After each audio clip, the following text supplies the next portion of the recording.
Harka fuunee ashamaa akkam jirtanii hordoftoota yuutuubii kiyya nageenya kiyya bakka jirtanitti isin haa qaqqabu. Har'ammoo wanni qabadhee isiniif dhufee guyyaa qormaata keenyaa bakka namtichi nu qormaatu nu geessu takka takkaan isinitti agarsiisaa.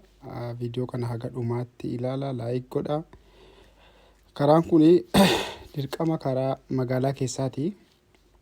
Magaalaa keessaa karaan kun karaa 60ti. Yeroo hundumaayyuu yeroo konkolaataa oofnu waan karaarra jiranuu ilaaluu qabna. Waan karaarra jiranu gaafan jedhu waan akkaataatti nu eeyyamu jechuudha. Fakkeenyaaf 50 deemii, 20 deemii, 30 deemii waan akkasii jechuudha. Inni bira yeroo ampuulii diimaa bira geenyu akkuma kanaan duras himee ture, gaazii miila irraa fuunee itti deemuu qabna guyyaa qormaata keenya. Bakka murteessaa isin geessaarraa bakka murteessaa bakka keessaa guyyaa qormaata keenya guyyaa dirqama bakka deemuu qabnu.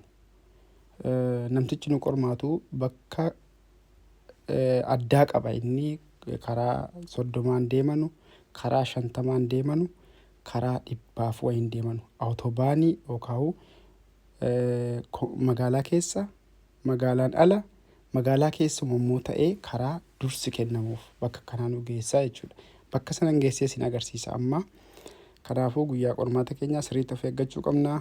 Karaan kun magaalaa keessa garuu 60 deemamaa. Viidiyoo kana gadhumaatti ilaala. Baay'ee irraa barattu.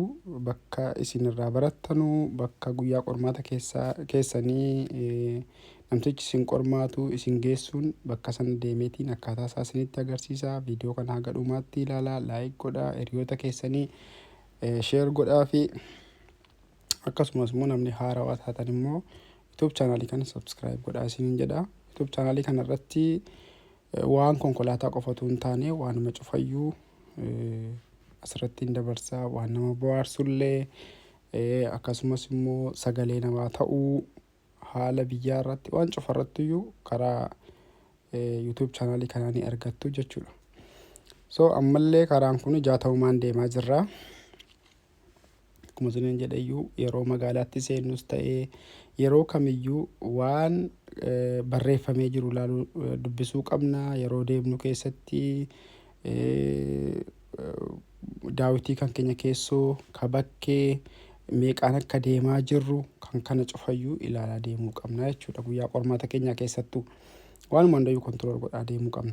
Yeroo akkana ampuuliin boba'us immoo gaazii irraa fuunee suuta bira dhaabbachuu qabna jechuudha. Suutatti deemuu qabna.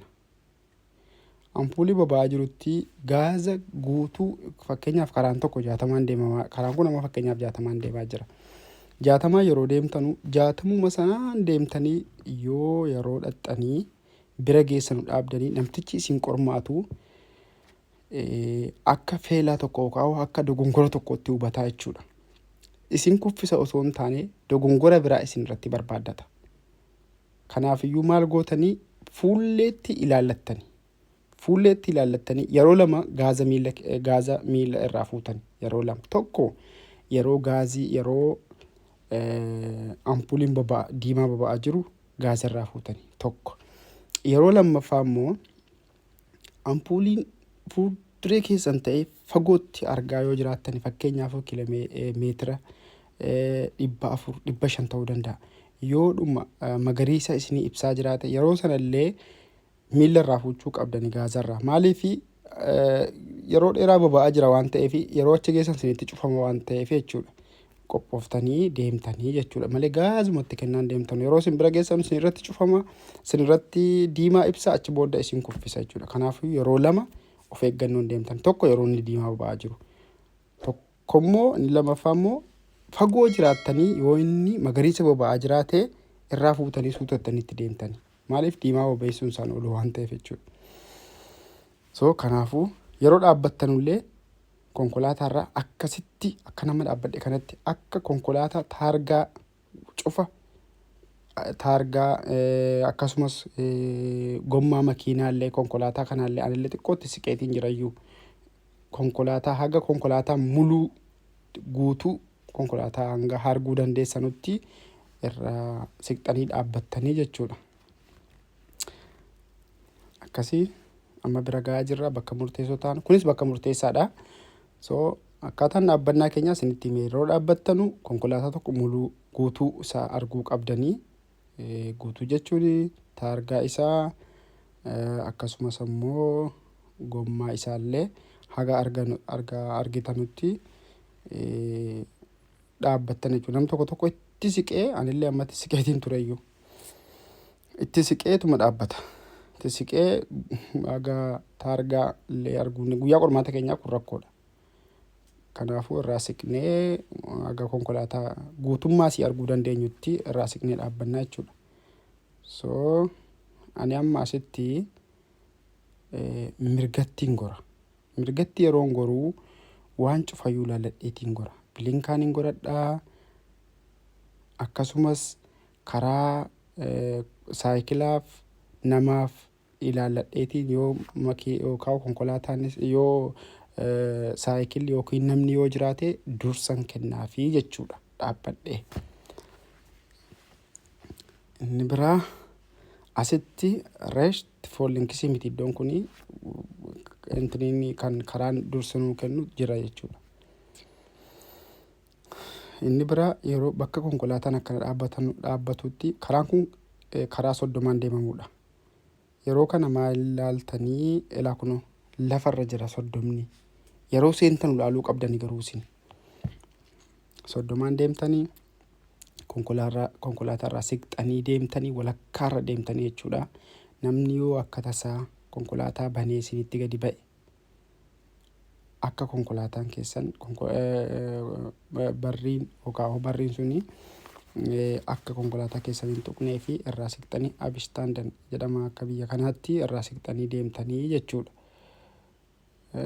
Bareechaa eeggadhaan fakkeenyaaf karaa bitaa fi mirgarra konkolaataan karaa 30 deemamu keessatti mirgarras bitaarras hin dhaabbata makiinaa yeroo tokko amma isin geessa bakka sanallee mirgarras bitaarras yeroo inni dhaabbatee jiru suuta deemtanii of eeggattanii deemtanii.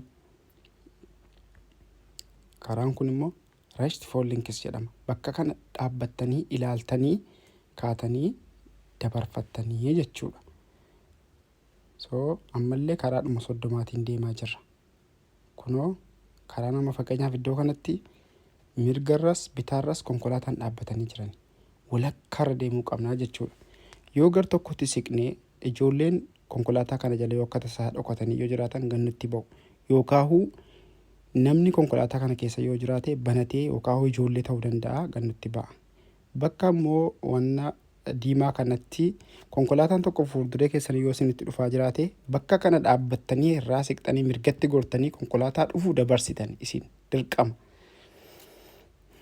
Bakka kanatti fageenya keessan eeggadhaa sirriitti.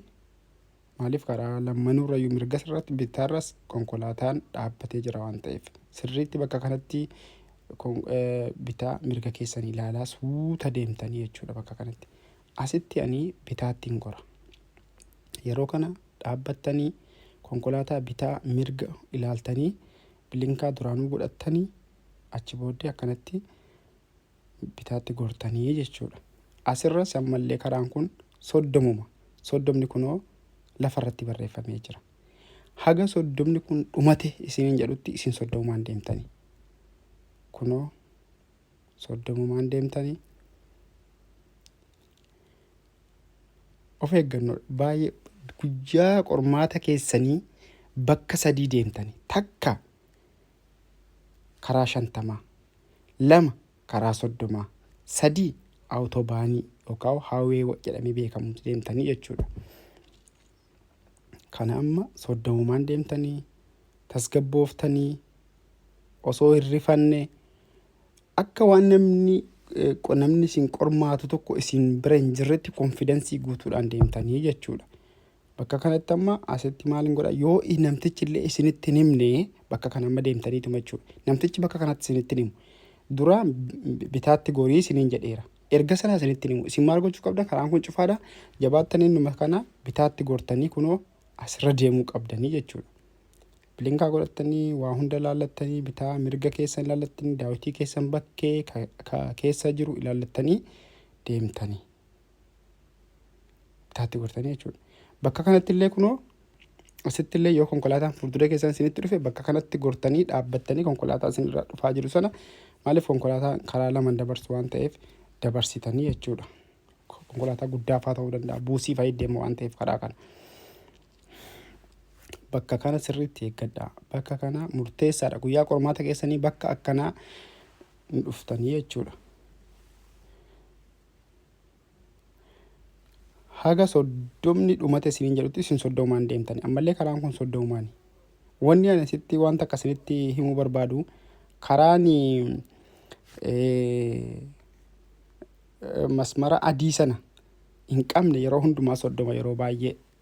Utuma 30 kun sinirkaa barreeffamee hin jiraanne illee jechuudha. Karaan akkasii kun fakkeenyaaf amma walakkaa masmarri adiin sun hin jiru.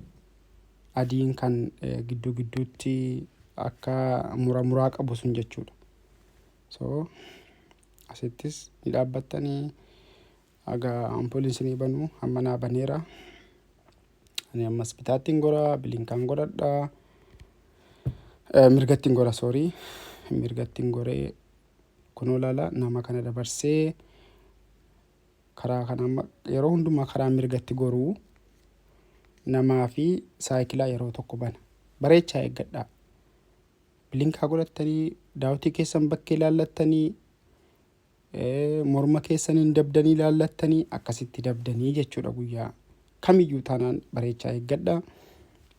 Guyyaa qormaataa qofalleetu hin taane guyyuma kaaniyyuu sirriitti guyyaa akkasii yeroo bakka akkanaa keessa ooftanu sirriitti eeggadhaa. Saayikila irraa immoo yoo xiqqaate meetira takkaa fi walakkaa irraa fagaadhaa. Irraa siqaatii deemaa. Keessaa guyyaa qormaata keessanii jechuudha. Itti siqxee isiniin jedheetuma meetira tokkoo kuni itti siqxee abishtaan hin eegganne yookaan fageenya keenya eegganne isiniin jedhee sababa biraa isinitti barbaade isin kuffisuu danda'a jechuudha. Kanaafuu wantoota akkasii konfidensii inni guddaan konfidensii qabaachuu keessanii. Konfidensii qabadhaa yeroo ganama guyyaa qormaata keessanii ganamaan kaatanii shaaworii seenaa bishaan dhugaa bakka refresh ta'atii akka nama qormaataa deemuutti hin deeminaa.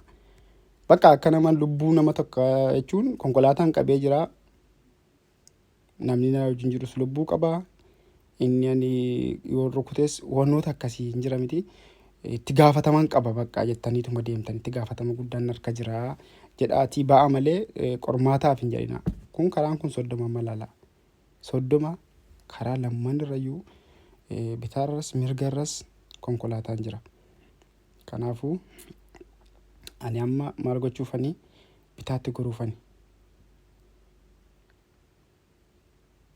No bitaatti gorra kam directiin deemaa jira. Sorry directiin man deemee maaliif akka dhaabbadan iyyuu barreessitti sagalee kana addatti waraabaa jira. Okay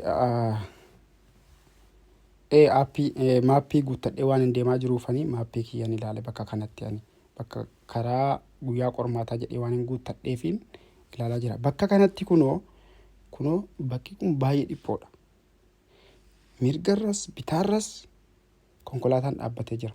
Bakka kanatti bakki isin sirriitti fageenya keessan eeggattanii deemtan walakkaarra deemtanii. Amma yoo gar tokkotti siqxanii konkolaataan tokko barrii namni tokko banatee gad isinitti ba'a waqtuma sana.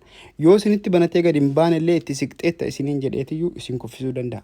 Namtichi qormaata isin qormaatu isin duddubbee taa'u suni sobee waan biraa haasa'aa namicha hojii waan biraa fidee haasa'ee taphata. Garuu isinii waa hundaanuu kontirool isin godhaa jira jechuudha. Asitti ani bitaattiin gora. Eeggattanii karaan kun karaa 50ti amma 50tti ba'eetiin jira. Hunda ilaallattanii deemtanii. Karaa keessan ilaallattanii konkolaataa jiru hundaafuu dursa kennitanii jechuudha. Karaa itti aanu irrattanii bitaattiin gora. Karaa itti aanu irratti bitaattiin gora bilinkaan godhadhaa ibsitu jechuudha. Achi booddee karaa konkolaataa hundaafuyyuu yoo jiraatan konkolaataa illee namaallee dursa kenneetiin kunoo ampooliin banee jira eenyuufiyyuu yoo namni jiraate nama saayikilas dabarseetiin akkasitti ba'aa jechuudha. Gara bitaatti gora. Inni biraa bakka kanatti fakkeenya konkolaataan tokko achi ol dhufee jira. Karaan kun dhiphoo isinitti fakkaate yoo dhaabbattan namtichi kuni tilmaama hin beekuu isiniin jechuu danda'a. Kanaafiyyuu duraan dursaatii tilmaama karaan kun konkolaataa lama ni dabarsamoo hin dabarsu jedhamu tilmaamuu qabdan isin. Asitti stooppiidha. Stooppii kanarra makiinaan jiraatee dhiisee anasitti bitaatiin gora. Makiinaan jiraatee dhiisee sakandii 3 dhaabbachuu qabdani. Yoo makiinaan hin jiraanne. Yoo makiinaan konkolaataa namni wanni garaagaraa jiraate sanaa olillee dhaabbachuu dandeessani. Garuu yoo karaan firaayii ta'ee sakandii 3 dhaabbattanii maarshii tokkorra galfattaniitiyyuu akkasitti deemtanii jechuudha. Kana bareechaatii eeggadhaa. Guyyaa qormaataa bakka akkasii deemnaa jechuudha. Bakka akkana kun karaan dursa kennamuu fi deemna anasitti mirgatti hin gora. Mirgatti yeroo gortan yeroo hundayyuu akkan isiniin jedhee saayikila nama konkolaataa dhufu waan cufaafuu dursa kennaatii akkasitti mirgatti gortani. Bilinkaa keessan shulti bilinkaa yookaan morma keessaniin illee dabdanii laaltanii jechuudha. Karaa kana mirga keessan qabattan jechuudha. Asitti amma nagayeeraa bitaatti hin goraa. Kanaafiyyuu akkasitti eeggadhaa. Isa itti aanu irratti immoo awutobaanii akkamittiin akka awutobaanii seennu. Awutobaanii maarshii 3 seentanii. Maarshii 3 seentanii yeroo awutobaanii seentanuu jechuudha. Yeroo seentanu kana garuu maa inni dirqama wanti ilaaluu qabdanuu elkaabee yookaan makiinaa gurguddaa kana laaltanii yoo isinitti dhiyoo ta'e ni dhaabbattani. Yoo hin taane immoo jabaattanii maarshii 3 irra keessanii gaazii guutuu kennitanii fi 80 karaa keessan qabattanii achi booddee maarshii garaagaraa jijjiiruu dandeessanii. Viidiyoon kiyya guyyaa irraa kana fakkaata. Yeroo gaarii qabaadhaa. Namoonni haarawaa taatan subscribe godhaa, like godhaa isiniin jedhaa. Galgala gaarii isiniif haa ta'u. Nagaatti.